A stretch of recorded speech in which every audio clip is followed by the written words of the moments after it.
वक्रतुण्ड महाकाय सूर्यकोटिसमप्रभ निर्विघ्नं कुरु मे देव सर्वकार्येषु सर्वदा।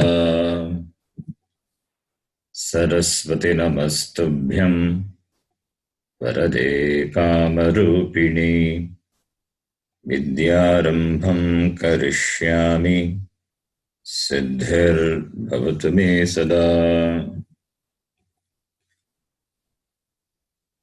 गुरवे सर्वलोकानां विषजे भवरोगिणां निधये सर्वविद्यानां दक्षिणामूर्तये नमः।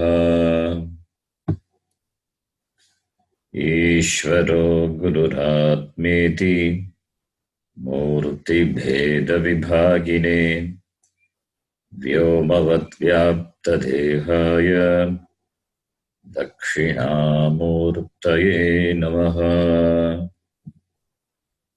सदाशिवसमारम्भां शङ्कराचार्यमध्यमाम् अस्मदाचार्यपर्यन्तां वन्दे गुरुपरम्पराम्। श्रुतिस्मृतिपुराणानाम् आलयं करुणालयं नमामि भगवत्पादं शङ्करं लोकशङ्करम्।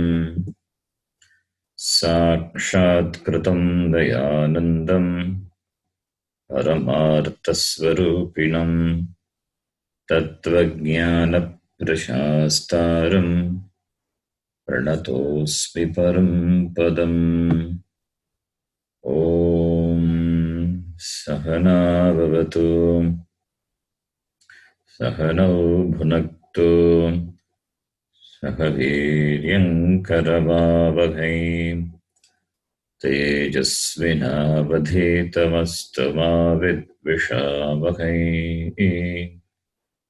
ॐ शान्तिः शान्तिः शान्तिः।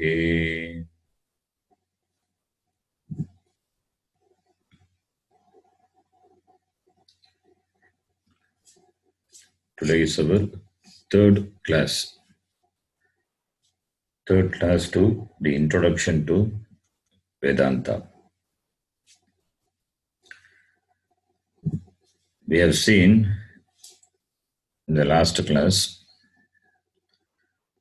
that human beings are different from other beings. It's a great blessing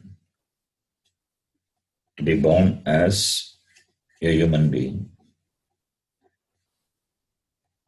It is because of the shariram meaning body.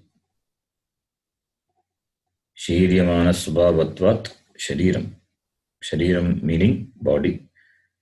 Because of the shariram and also because of the faculty of thinking. Shariram as well as thinking, the thinking faculty, the thinking capacity which the human being has. Human beings are thinking beings. They have this extraordinary faculty of thinking, analyzing the data, the information, and based on that, decision making. All these are possible because of the faculty which Bhagavan has given. That is called intelligence of human beings. A human being is intelligent when he operates the given faculty called buddhi. A human being is human because he has got buddhi. When he operates buddhi, then he deserves to be called as a manushya. Just a human body is there with the buddhi faculty not functioning. It is of no use. Shariram is there. Manushya Shariram is there. Minus buddhi, then with that Manushya Janma, there is no use. The benefit of being a Manushya is gained only when buddhi is functional, when buddhi is operative. Therefore, it is a curse if a person cannot enjoy this faculty of operating the buddhi. If buddhi is not functional, then what is the use of this Manushya Janma? Manushya Janma is Durlabham. Manushya Janma itself is a rarity. It's a great blessing. And if a person is mentally handicapped, then this Manushya Janma, the precious Manushya Janma will be of no use to the person. Because anything you accomplish, whether in the field of the material world or in the spiritual world, it is possible because of buddhi. That is why we have to pray to Bhagavan to keep our buddhi always intact. Always intact. Throughout our life, buddhi should be functional, buddhi should be intact. Even when we grow old, the more we grow old, the body may grow old. The body and the senses may grow weak, but the buddhi should be intact. That should be our prayer. When we grow old, what happens to only our memory power, our capability to remember things is reduced. We develop the problem of dementia. Even some people, they the close relatives, people who are closely associated, they forget. So all these problems are possible. We don't have to worry about old age, but we can be aware. We can be aware of the possibilities and make use of this God-given intelligence and memory for our spiritual growth. When you grow spiritually, then the old age will not be a problem. We will be growing old gracefully. Therefore, because of this buddhi vishesha, human beings are different from other creatures. Even though many activities are common. Ahara, Nidra, Bhaya, Maitunam, we saw the four activities are common for all the species. In spite of that, what is that which makes a human being distinct? It is this buddhi. That is why we say, Jantunam Narajanma Durlabham. It is a great privilege to be born as a Manushya because of the possibility of the manifestation of intelligence in human beings to the fullest extent. And this manifestation of intelligence in human beings compared to other beings seems to be uninhibited. There is no obstruction. There is no obstruction for the complete manifestation of this intelligence. Other beings are also intelligent to some extent. Intelligent only to the extent for their survival. But human being has got intelligence more than that. Not just for the survival. Therefore, the intelligence is not inhibited. It is uninhibited in human beings. Therefore, a human being with the mind, buddhi, is conscious. Is conscious not only of the world around him, but also is conscious of himself, is conscious of himself as a person, is conscious of himself, is self conscious. All beings are conscious, but man is conscious of himself also. Every being has got self identity, but man, because of being self conscious, he has got self complexes, he has self judgment, he has got judgment about himself. Other beings have got self identity for the perpetuation of the species. But man, being self conscious and self judging, he has complexes, and therefore he tries to solve or resolve the complexes by a number of actions.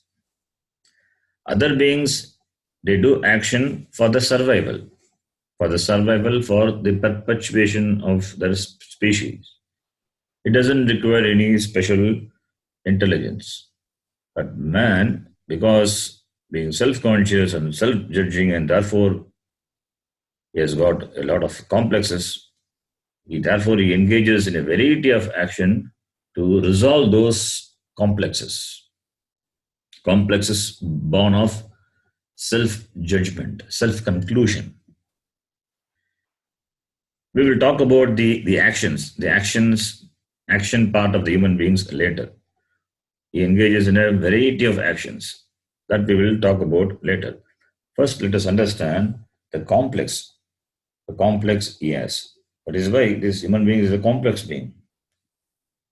What is the reason for this complexity? It is this is self-conscious. He is aware of himself. He is aware of himself and he is aware of others also. Aware of others and aware of himself.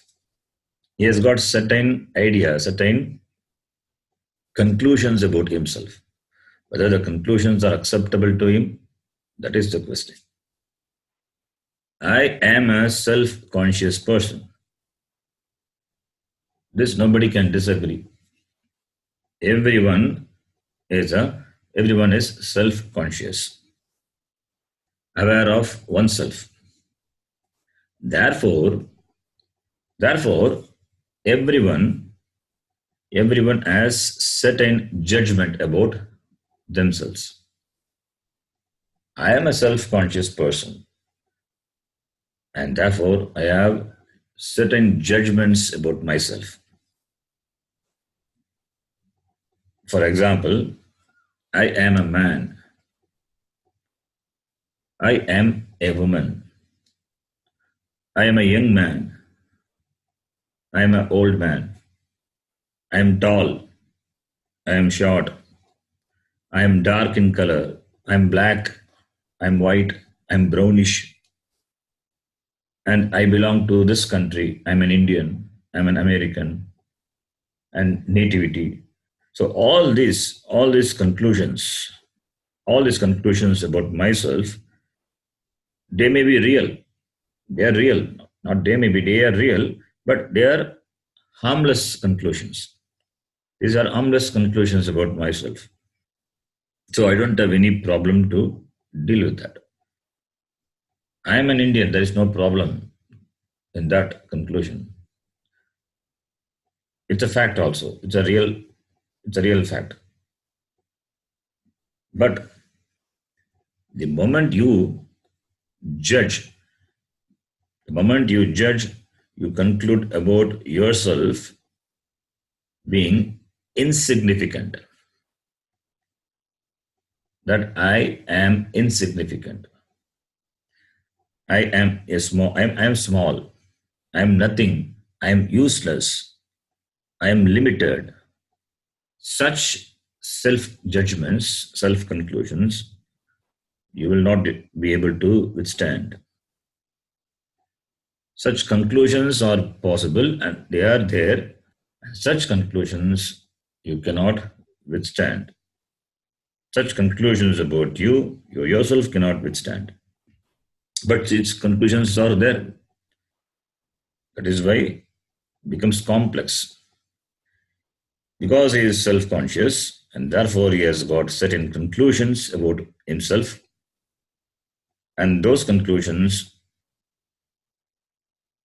are not acceptable, and there is no way to verify the judgments. Judgments are judgments, they need not be fact.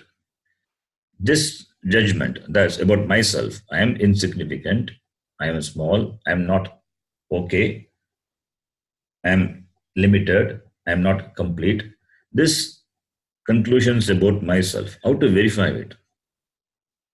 But these conclusions are there based on based on either my personality, inner personality, or behavioral personality, or based on what I gain, what I achieve in life, and comparison with others. So we arrive at such conclusions. We arrive at such conclusions. It's natural because being endowed with buddhi, naturally a human being, he analyzes and finally he concludes about himself. Therefore, once you have this conclusion, once you say that I am useless, I'm good for nothing, I'm not okay, then what happens? Then you will be wanting to make yourself more useful because you don't want to be useless. That conclusion that what you have, I'm useless, you want to remove that. So you will be therefore trying to make yourself more useful and also wanting others to recognize and appreciate the fact that you are useful, you are significant, you are you are fine. That is, you seek self approval as well as approval from others. Since you want to be approved, therefore, therefore, naturally, you will do certain things which will make you accepted. You want to be somebody. You want to be somebody. You want to be that person who is acceptable to you. You want to be that person. That person will be acceptable to you. Therefore, you try to do a variety of actions to become that person, and that person you think that will be more acceptable to me because your acceptance includes acceptance of others also. Therefore, you want to be somebody. You want to be somebody. That somebody, that somebody to you, that somebody to you is a complete person for you. And now you are not complete. You think you judge that you lack, you are a lacking person, and therefore you attempt to be complete by becoming that person. Therefore, this becoming somebody is what we call samsara. The word samsara, which we often use, it means becoming is called samsara. So samsara means a life of becoming, wanting to become something, somebody. So when I become somebody, then I will be acceptable to myself and also acceptable to others. Others' approval as well as my approval of myself. So therefore, that is called samsara, a life of becoming. There are other meanings given samsara, but this meaning is the practically analyzing, we can give the meaning for the word samsara, a life of becoming. And what are the indications that I am a samsari? I am in samsara, I am a samsari. What are the indications? The indication is that you want to become someone, and that someone will be acceptable to you as well as to others with regard to yourself. That is the indication. Currently, I am not okay. When I become that person, I will be okay. This is called a life of becoming samsara. Why it is called samsara? Because when you become that person, when you become that person, still you will say, I am not okay. That I am not okay will not go. Even when you become that person. You think now, when you become that person, I'll be okay. But after you become that person also, you will not be okay.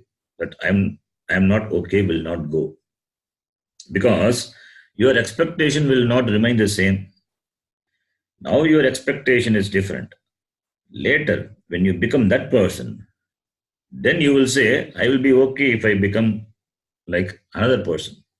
So your expectation also increases. Therefore, this becoming somebody goes on, and you will never be acceptable to yourself as the same condition what you are now. Therefore, the samsara is not accepting yourself as you are now. That is called samsara. Samsara is a thinking that I will be acceptable if I become that person whom I want to become. Samsara is that when you postpone your acceptance to a future event, to a future situation, that is called samsara. You are not happy, you are not contented.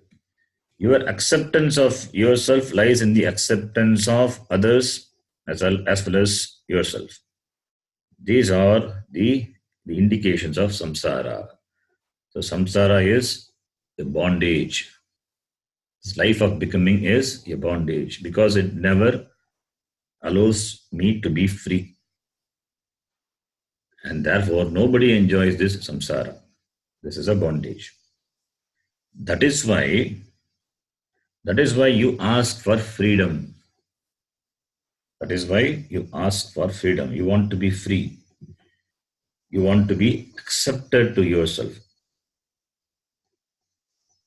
And acceptance, this self acceptance cannot be enjoyed, cannot be achieved by any action. What you achieve by action is going to be limited because action is limited. So, what you achieve by action is limited. And being limited is not what you want. Therefore, by any amount of effort, you become somebody, still you will not feel happy. Still you will not feel okay. To be happy, to be free, you must be acceptable to you as you are now. It must be now. It must be now and here, not later sometime in the future. But I am not okay now. Therefore, I want to become somebody.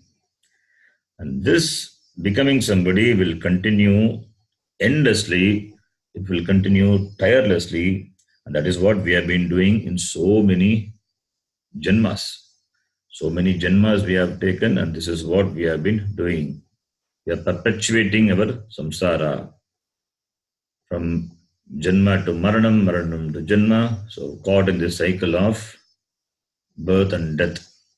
That is called samsara. That is another way of defining samsara. Transmigration of this continuous transmigration of birth and death is called samsara.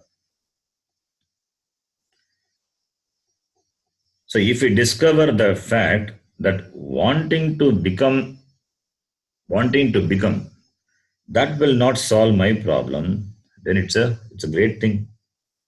It is a great thing, and it is the beginning of our spiritual quest, spiritual pursuit, spiritual search. Therefore, therefore, it is clear that self non-acceptance is a problem. I am not acceptable to myself is a problem. Because being human, I am self conscious, and therefore I have certain conclusions about myself. I am small, I am insignificant. Because I am insignificant, therefore I am not secure, I am not complete. And because of that only, I want to be complete, I want to be secure. So, all these possible conclusions they arise from self judgment, born of being self conscious. Therefore, there is always a want. There is always a want in me. I want to be big. I want to be unlimited. I want to be complete. It means I want to enjoy total power, total position, that social status, wealth, skill, strength. I want to enjoy.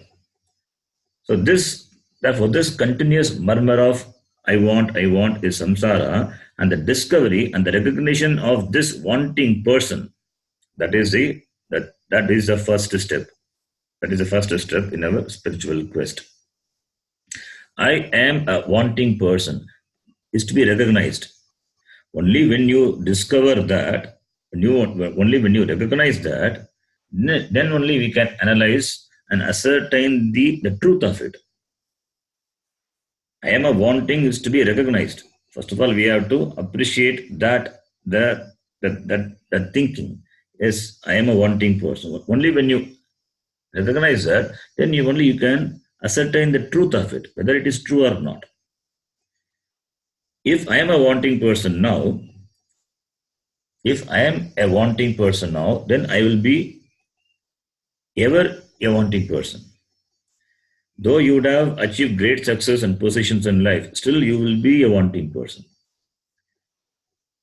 Therefore, after becoming wanting person, after becoming that person also, still I am wanting. Therefore, it is very clear I am wanting. That is not my nature. That is not my nature. I am incomplete. That cannot be by nature. If that is your nature, then you will not put forth any action to remove that. We are engaging in a variety of actions to remove those self conclusions. That itself shows my self conclusions, my conclusions about myself cannot be cannot be the fact. If my nature is already complete, if I am Purnaha, complete, then if my nature is already complete, then I don't have to work to improve upon it. If I am already complete, if I am Purnaha, then I don't have to work, cannot work to improve upon it because it is the fact. Therefore, therefore, I cannot become complete. I cannot become acceptable. I cannot become secure by action in future.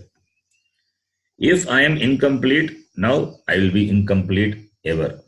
I cannot become complete. If I am complete now, if I am Purnaha, then I don't have to improve. I cannot improve upon it. I have to recognize I am complete. So, therefore, either you should be incomplete or you should be complete. Only two possibilities are there. Either I am complete now, I am all right now, I am secure now, or never. If you are not complete, if you are not okay, you will never be okay. If you are complete, if you are secured, if you are if you are purnaha, then it is a fact. There is no way of becoming complete. There is no way of becoming free from wanting, because you are not wanting. If I am really incomplete, if I am really limited, then I cannot become complete. I cannot become unlimited, because complete incompleteness, it becomes my nature. That is my nature. If that is a fact, if incompleteness is my nature, then I cannot become complete. It is not possible. If purnaha, completeness is my nature, then then you cannot improve upon it. So therefore, there is no way of becoming somebody to be accepted. Either you are not accepted because you have got certain defects, you are a defective person, therefore you are not acceptable, or I, I am, I am complete, I am ever acceptable, I am fine being what I am now. Therefore, there is no way of becoming someone or somebody to be accepted. So, not knowing this, that is called samsara. Not knowing this is called samsara. We have seen so many definitions of samsara. That is not, in fact, there are no so many definitions. All these are nothing but the explanation of the word samsara. The word samsara can be explained through, can be analyzed through, can be viewed through many, many things, many ways. And the word samsara, it is in Sanskritam, we say samyak sarati. Samyak sarati. Asmin. Iti samsara. The one who flows down in the flow, who flows down through the problem of bondage. The problem is called samsara. The flowing down of the flowing down. That is, you are carried away by by the flow. You are carried away by the flow of birth and death, of this bondage, that what you feel, that is called samsara. Samyak sarati. In that notion, you are you are always, you keep yourself busy. Samyak sarati. So that is called the samsara. So therefore, recognizing the fact, now I am a samsari, is the first step. Okay, and the judgment about myself, that also we have to analyze to ascertain the fact, whether it is, to ascertain the truth of it, whether it is a fact, whether it is real or not. See, with regard to the things which are outside of us, we do a variety of analysis, we do investigation. Scientifically, we do investigation, we analyze. But what about with regard to myself? Whether the self conclusions about myself, are they correct? Have we ever attempted? Have we ever attempted to ascertain the truth of it? See, now, say, for example, you can see this is conclusion about myself. I will explain this analysis of the self conclusion, whether it is real, whether it is true, that we can analyze. I'll try to explain this with an example. Sun is hot. Surya is hot. Fire is hot. The nature of fire is that hotness, heat. That is the nature of fire. There is no cold fire. Fire is always hot. And what is the nature of water? We say sometimes water is hot. You touch the water and say water is hot. The hotness of the water, is it the nature of water? Is it the swarupam of water? The swarupam, the nature of what water is not hotness. Water is hot because it is boiled by fire. Because it is boiled by fire, there must be the association of fire. There must be association of water with the fire. That's why water is hot. Water cannot itself be hot. There is contact with the fire. Therefore, water is hot. But what is the nature of water? Water is cold, and the nature of fire is hot. Therefore, there is a transfer of hotness from fire to water. Therefore, water is hot. Once the water is hot, let us say, it's not going to be hot forever. It will come down, it will come to its swarupa, nature. The nature of water is cold. So it will it gains its nature. Similarly, there is no cold fire. Fire means it is always hot only. If you touch, it will burn.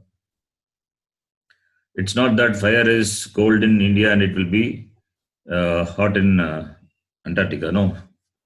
Universally, it is fire is hot. That is its swarupa. When you say swarupa, swarupa means the nature. Is it does it available for change? Is it available for modification? No. The swarupam of a thing cannot be changed.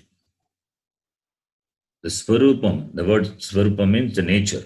The swarupam of a thing or a being, now I am adding a being also. A swarupam of a being, the swarupam of a being or a thing cannot be changed. It cannot be changed. A being is because of its swarupam. This swarupam, this being, that nature, it is not borrowed. It is not borrowed from something. It is intrinsic to that being or that thing. When you say fire is hot, the hotness of the fire is its swarupam. It is not borrowed. It doesn't come from something. The hotness of the fire is not because of something else. It is not borrowed. Whereas the hotness of the water, it is borrowed. The hotness of the water is not, it's not the swarupam of water. The ushnatvam of jalam, it is not the swarupam of jalam. Ushnatvam is borrowed. It arrived at a particular time, at a particular place, by particular association. So therefore, the hotness is agantukam. It came, borrowed. The word for borrow is agantukam, opposite of swarupam. Swarupam means one's own nature. And borrowed nature, that which is borrowed cannot be the nature, but for the sake of explanation, I use borrowed nature. That borrowed nature is the temporary being, the temporary condition of the thing. That is agantukam. So therefore, a thing being what it is, the swarupam, it borrows for time being certain properties, certain attributes from other things. They are agantukam. So swarupam is there, agantukam is there. Swarupam is the innate nature, the inherent the nature of a thing or a being. Agantukam is that which is borrowed. Now after the analysis of this example, the water and the fire, the same thing we can extend to the human being also. Now, your, about your self conclusions. Your self conclusions. That self conclusion, that is the nature of you, whatever it may be, whether it is complete or incomplete, whatever it may be, we will arrive at what it is later, whatever arrive at whatever it may be. If incompleteness is a nature, then that is your swarupam. If incompleteness is the nature of you, then that is your swarupam. That swarupam cannot be changed, it cannot be improved upon. The hotness of fire cannot be improved. The coldness of water cannot be improved. Similarly, if incompleteness is your nature, it cannot be improved. Because it is swarupam. If completeness is your nature, that also cannot be improved. You don't have to improve upon because already you are complete. And because of the very fact of removing this self non acceptance, you attempt to remove this self non acceptance. Your actions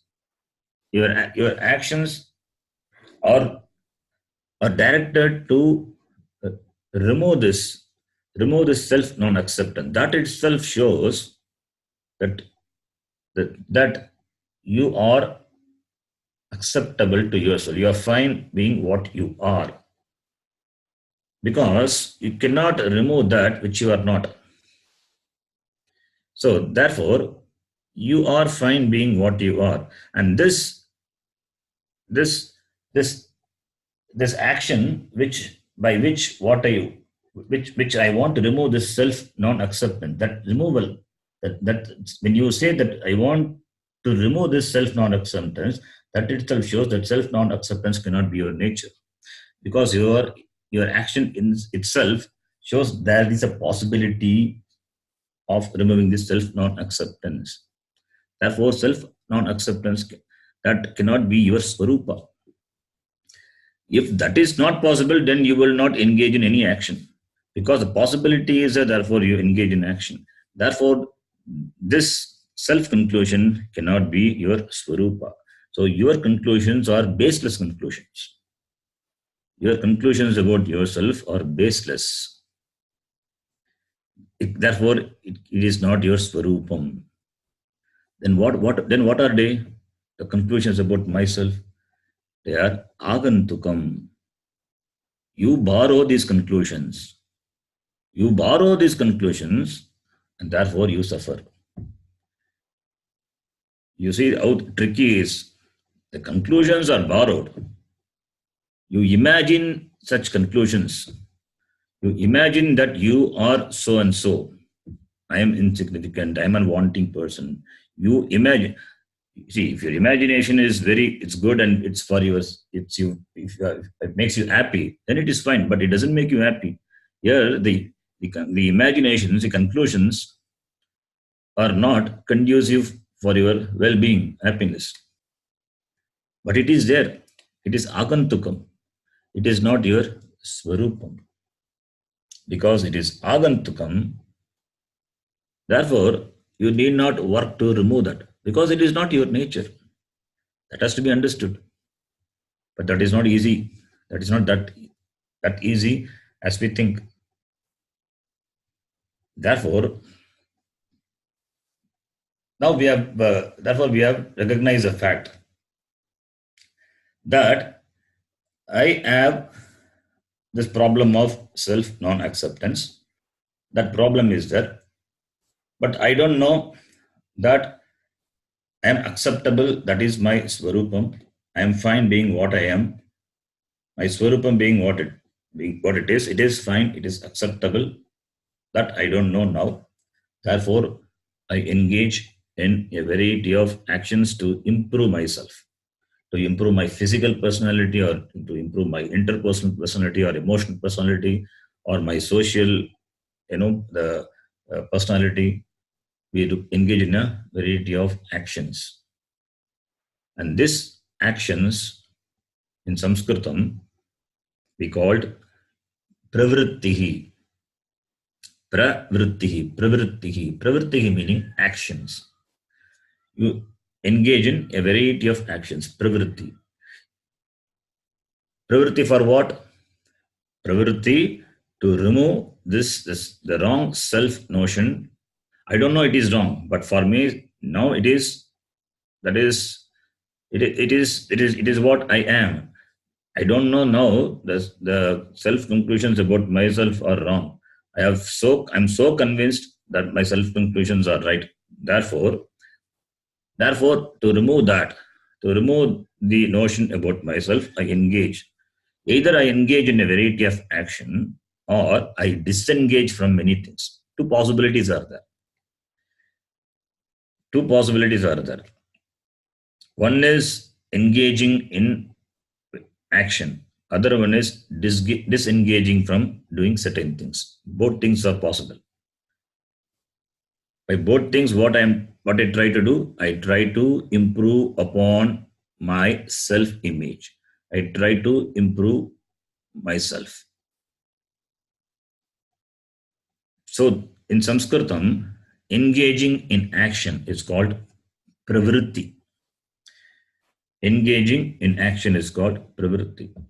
And disengagement is called nivritti. I'll explain this with an example. Suppose you are working very hard,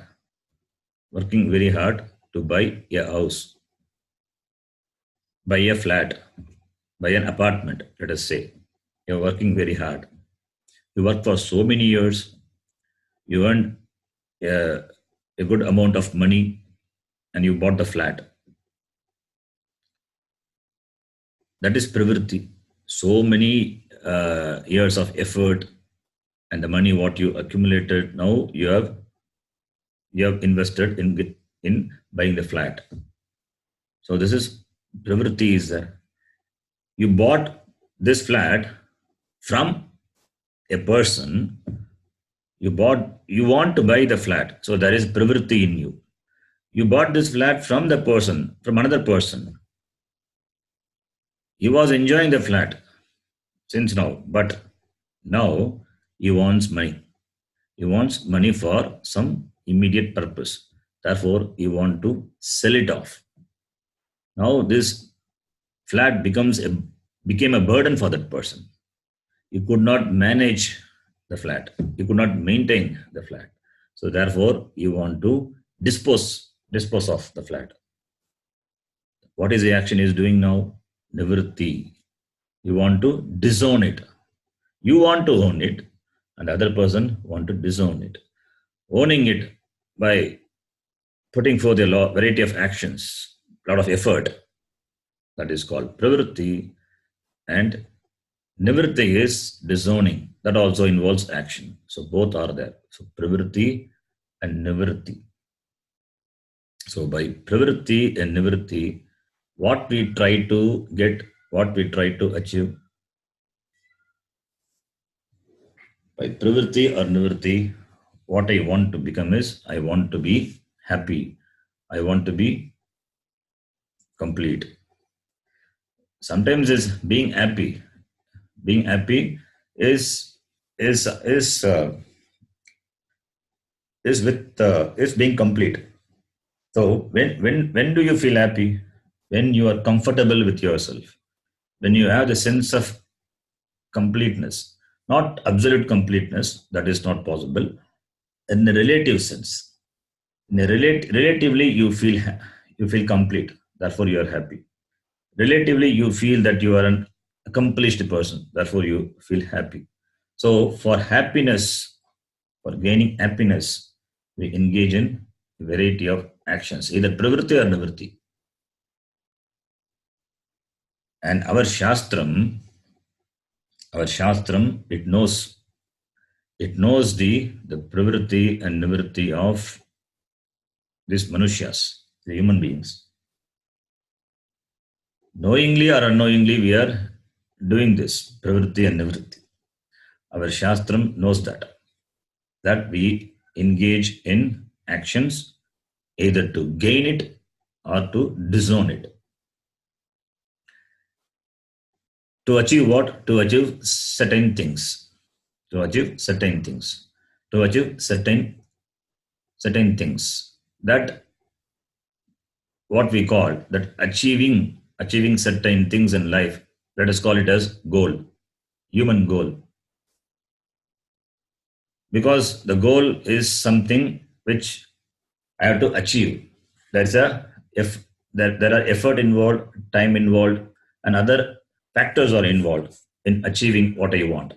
Therefore, from from this position, from where I am now, I want to gain that. So a distance in terms of time, in terms of place is there. So that is the goal. And now I am in this position, in this condition, and there is a goal. There is a goal what I want to achieve. Everybody has this. Everybody has certain goals. Certain goals. That goal may be a short term or maybe a long term. There could be immediate goals. There could be immediate goals. And there could be a long term goal. Or a long term goal can be a series of short term goals. Possible. A long term goal is divided into a number of short term goals. So successively, you when you accomplish the short term goals, you gain the long term goal. So the goals are there, human goals are there, that we cannot deny, because action is there, because action is involved. Action is to achieve a certain a thing or an object or a position or a certain satisfaction. So action is involved. Action implies that there is a goal. The goal may be a short-term goal or a long-term goal. The goal may be today's goal. Maybe I want to achieve this by evening. So short-term goal, or by the next moment. Short-term goals are possible and long-term goals are possible. And this goals in general, goals of human life in general, in Sanskritam, it is called Purushartha. It is called Purushartha. These goals are possible only for human beings because they have certain goals. Therefore, they plan, and they want and they achieve. They plan in a way that they are achievable. Certain planning is there, and goals are there only for human beings. That is why we call the goals of human life in Sanskritam as Purushartha. Purusha means human being, Manushya. Purushartha. Artha means goal. Artha, the word can mean many things. In this context, we can take Purushartha. Purusha, human being. Artha, goal. Purushartha, human goals. There is no Mrigartha. There is no Mrigartha or Pashvartha. Animals, they don't have any goals. Animals don't have any goals. What is the goal they have? For them, the immediate goal is only food. Immediate goal, always that is the only goal. And maximum it wants to survive. Survival and eating. These are this cannot be the goal, but this is what they have. This is how animals are programmed. But human beings are not like that. They have goals to achieve. And that's why the goals are called Purushartha, because they are achieved by human beings. Purushaihi artyate iti Purushartha. So human goals are called Purushartha. Our Shastram, it talks about Purushartha. It talks about Purushartha. There are four, no, not four. Let us take now, there are three Purushartha. There are three Purushartha. Three human goals are there. How do we know these human goals? Through Shastram. Through Shastram, we know the human goals. In fact, goals We need not know the goals from the Shastram. The goals are there. Our Shastram recognizes and classifies the human goals into three. Knowingly or unknowingly, our actions are directed towards achieving these three human goals. We'll be talking about it later. Three human goals. Knowingly or unknowingly, all our actions are directed towards achieving these three human goals.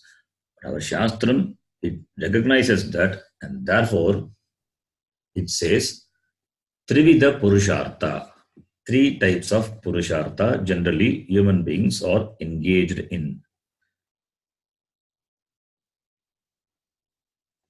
So, what are those three Purushartha? First is Artha Purushartha, then Kama Purushartha, then Dharma Purushartha. Artha, Kama, Dharma. Dharmartha, Kama. These are the three Purushartha. Dharmartha, Kama, Purusharthaha. These Purusharthas, the human goals, what the human beings want to achieve, based on the actions directed, classified into Dharma, Artha, and Kama. Iti Trivida Purusharthas are there. Our Shastram knows this. That is why we say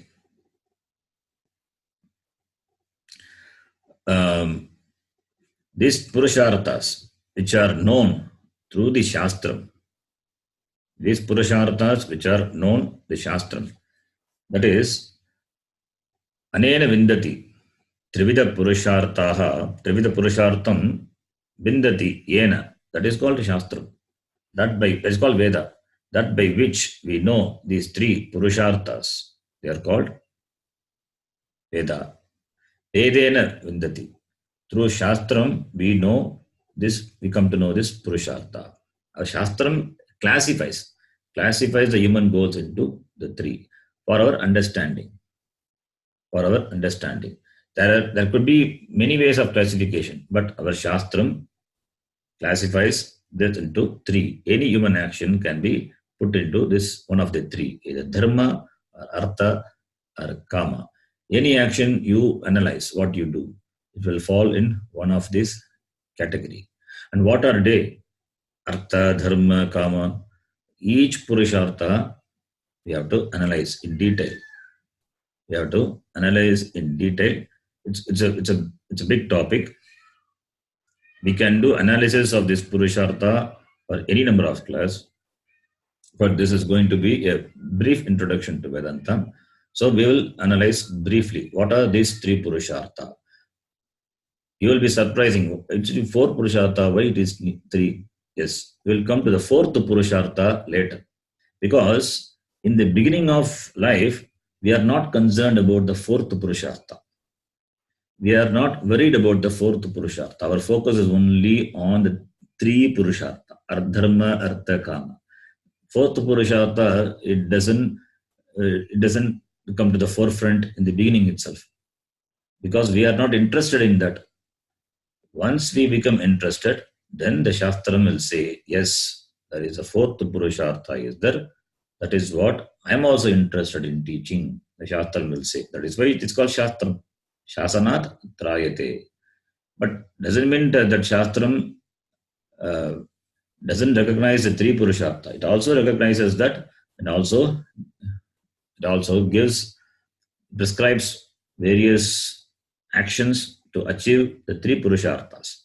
But the Shastram also tells the three Purusharthas, that human goals will not make you complete, will not make you fulfilled.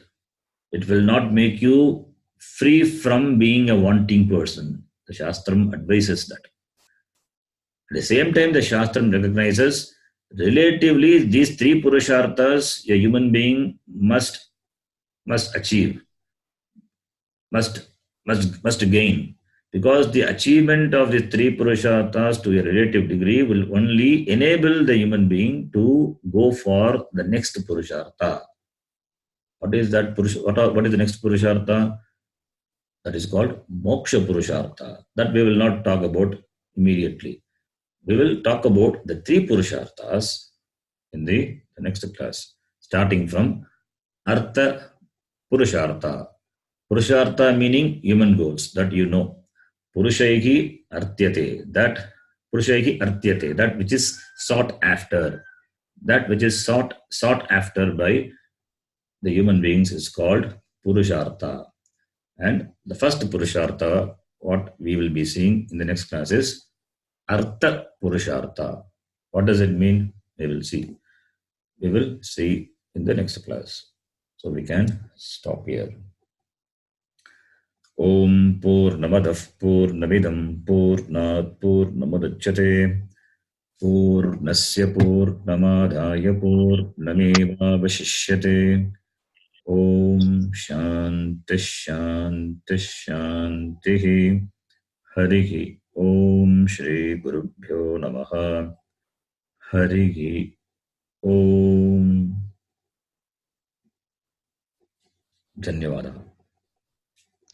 धन्यवाद शरण जी. धन्यवाद.